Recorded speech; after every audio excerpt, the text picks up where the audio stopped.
You are aware of Russia's terrible defeats in the conflict in Ukraine. You've heard rumors about Russian soldiers who chose not to engage in combat. You are well aware of the atrocities committed by Russia and their despicable methods. But you frequently don't hear Putin's perspective or what he is saying to his family back home. So, give thanks for everything. Because we're about to reveal to you Vladimir Vladimirovich Putin's declarations and charges.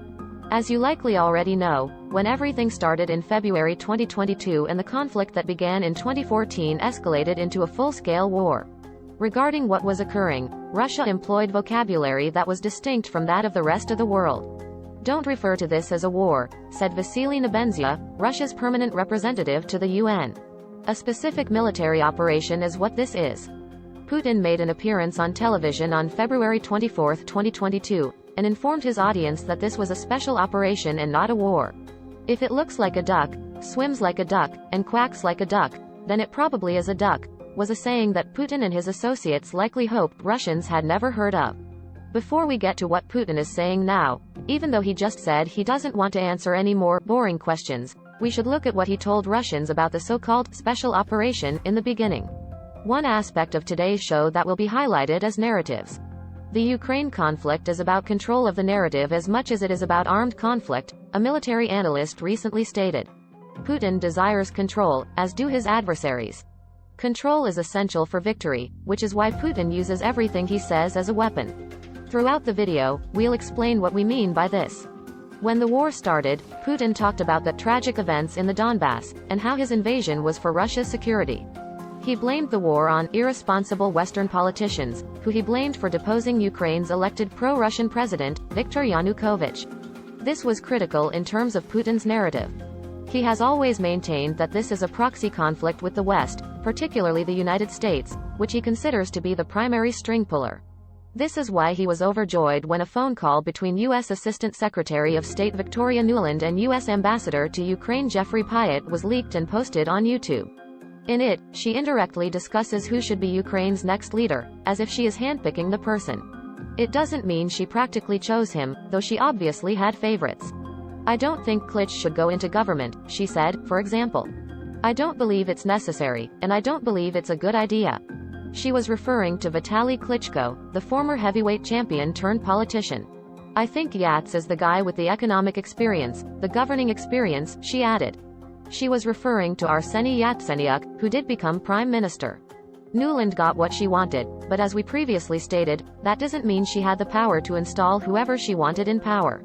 That colorful exchange, in which she famously said, "Bleep the EU," made it appear as if the US was pulling the strings.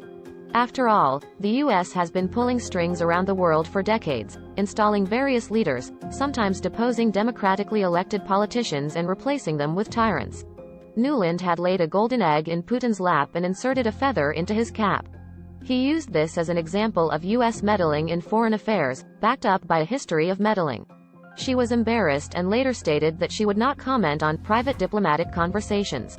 Even today, people debate how much power the US had and still has in Ukraine, with economist and public policy analyst Jeffrey Sachs and political scientist John Mearsheimer arguing that this is unquestionably a proxy war. We're not going to say anything about it. It's a complicated story, but let's just say Putin jumped on that phone call. A phone call that Russia may have leaked. Madame Nuland doesn't just swear, a Russian newspaper boasted. She also provides detailed instructions for the three puppets from Kyiv's Maidan. The White House did not deny the call was genuine, only that it was a new low in Russian tradecraft. If it was the Russians, it was certainly devious. As previously stated, we do not know how much influence the US has over Ukrainian politics, but this call provided Putin with plenty of fodder. He repeatedly told Russian citizens that the US was attempting to destroy their country. For the most part, people believed him. Consider what would happen if the boot was on the other foot and a top Russian politician was caught talking about installing a new anti-American president. Then he was elected. The US press would have had a field day, and many people would have been dubious at best. It's difficult to blame the Russian people for being unconcerned about the US's objectives. Putin spoke frequently on NATO expansion, which he said he had been patiently attempting to reach an agreement with for many years. He warned about NATO's cynical deception and lies, as well as pressure and blackmail. This is what he said back then and what he says now. In this aspect, nothing has changed. He has spoken about the US and its allies' hubris in intruding in the domestic and foreign affairs of other countries. He claimed that the United States feels total dominance over all other nations, and that Russia was used after the demise of the Soviet Union when it was most weak. He claimed that the US's arrogance knows no bounds and that international law means nothing to this country and its closest allies, particularly in the Middle East, where the US engaged in illegal use of military power, resulting in international terrorism and a humanitarian disaster in places like Libya. This supports his current narrative, which, as you know, he needs people to believe in. Please refrain from shooting the messenger. We're only relaying what he stated. It doesn't mean he's correct or incorrect. We're merely repeating what he said. He was using it to justify the invasion, pointing out that NATO's drive eastward was another example of exceptionalism. NATO, he claimed, had duped and betrayed Russia. To make this more clear, consider that NATO is merely a front for US foreign policy in Putin's eyes. He even went so far as to brand the US and its allies con artists, which, you have to admit, would be rather amusing if the conditions weren't exactly the opposite of funny. He termed the United States an empire of lies, yet he acknowledged that it was still a wonderful country. Nonetheless, he stated that if countries do not comply with what the US desires, they will feel the pain, or the squeeze, as he put it. As the saying goes. He stated that Russia was willing to discuss it with the US and its allies, but that the squeeze has been applied, and that the US intends to kill us off and absolutely destroy us.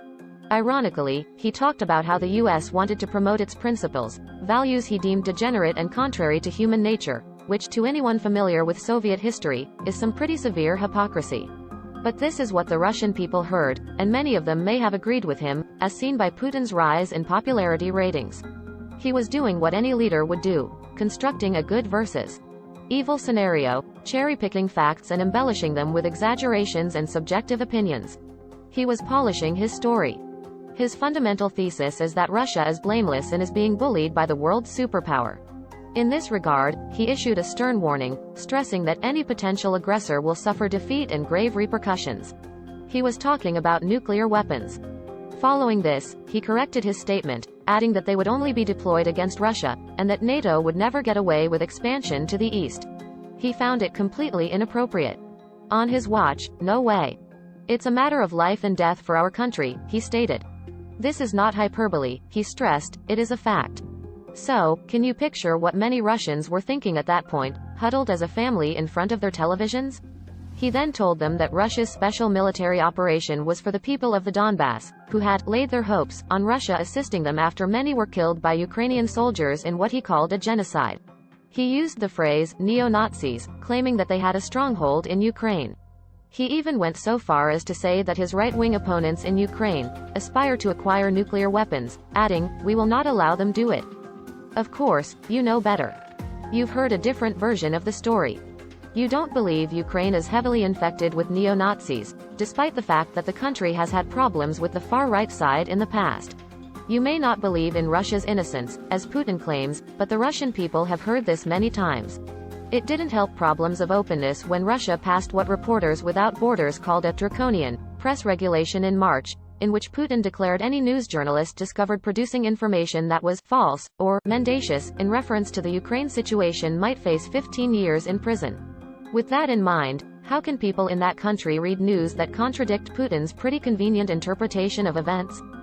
Following the passage of that law, the BBC, Bloomberg News, CNN, ABC, and CBS News ceased reporting and gathering news in Russia. The journalists were in too much risk. Putin wished to make his story irreversible. As one critic put it, "We are watching helplessly as Russia's independent media is silenced to death." Vladimir Putin has delivered the ultimate blow, thereby destroying Russia's independent media.